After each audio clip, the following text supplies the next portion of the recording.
এবং আমরা বিগত 2024 সালেই আমরা মিডিয়াতে বলেছিলাম যে আমরা লক্ষ্য করছি যে ফুলার রোডে যে বাংলোগুলো রয়েছে প্লাস বিভিন্ন জায়গায় নীল দলের শিক্ষকদের যে বাংলো, সেখানে ঢাকা বিশ্ববিদ্যালয়ে বেশ কিছু শিক্ষার্থীদের বারবার রাতের বেলা যাতায়াত করতে দেখা যায়। এরা কারা? তো আমরা কিন্তু বারবার বলেছি যে ঢাকা বিশ্ববিদ্যালয়ের হলগুলোতে এবং বাংলাদেশের সকল শিক্ষা প্রতিষ্ঠানের হলগুলোতে ছাত্রলীগের দোসররা এখন পর্যন্ত সক্রিয় রয়েছে।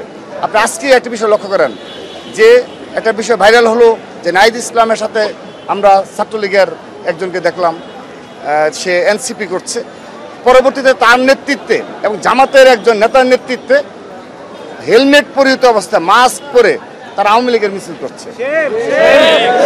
এটা দ্বারা প্রমাণ হয় আমরা যে দীর্ঘদিন অভিযোগ করে আসছি তার প্রতিফলন কিন্তু লক্ষ্য আমরা পাচ্ছি। অর্থাৎ এই আওয়ামী লীগ, ছাত্রলীগ, যুবলীগের সন্ত্রাসীরা এই এনসিপি জামাতের আশ্রয় খুঁজছে তারা এবং আশ্রয় পেয়েছে, তার প্রতিফলন কিন্তু দেখতে পাচ্ছি। আমরা আমাদের দলে কেউ যদি অনুপ্রবেশ করে থাকে ছাত্র দলে, আমরা সাথে সাথে তার বিরুদ্ধে ব্যবস্থা নিই।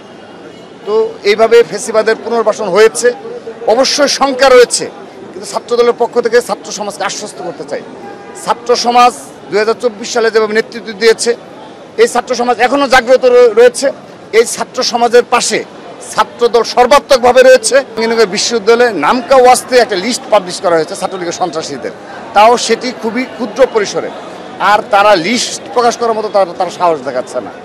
আর আরেকটি বিষয় আজকে স্পষ্ট করি, ঢাকা বিশ্ববিদ্যালয়ের প্রশাসন আমরা তাদের আচরণে এতটাই ক্ষুব্ধ যে তারা আজকের দিন পর্যন্ত নীল দলের একজন শিক্ষকের বিরুদ্ধে ব্যবস্থা নেওয়ার দৃষ্টান্ত স্থাপন করতে পারেনি। শত শত নীল দলের শিক্ষক রয়েছে যারা স্টিল নাও বাংলোতে অবস্থান করছে এবং নির্বিঘ্নে তাদের কার্যক্রম পরিচালনা করছে এবং নির্বিঘ্নে আওয়ামী লীগদের শীর্ষ পর্যায়ের নেতৃবৃন্দের সাথে যোগাযোগ রাখছে এবং তারা প্রকাশ্যে বিবৃতি দেওয়ার মতো দুঃসাহস দেখাচ্ছে।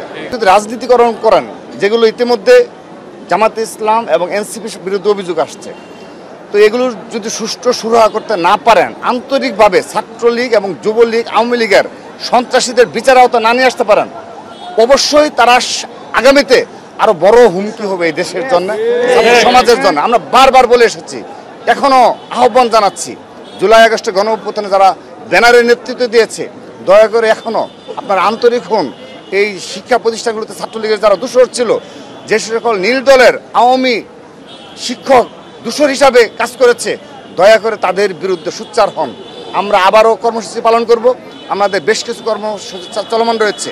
আমরা ইতিমধ্যে বেশ কয়েকবার ছাত্রলীগের বিচারের দাবিতে এবং এই শিক্ষকদের বিচারের দাবিতে কর্মসূচি পালন করেছি।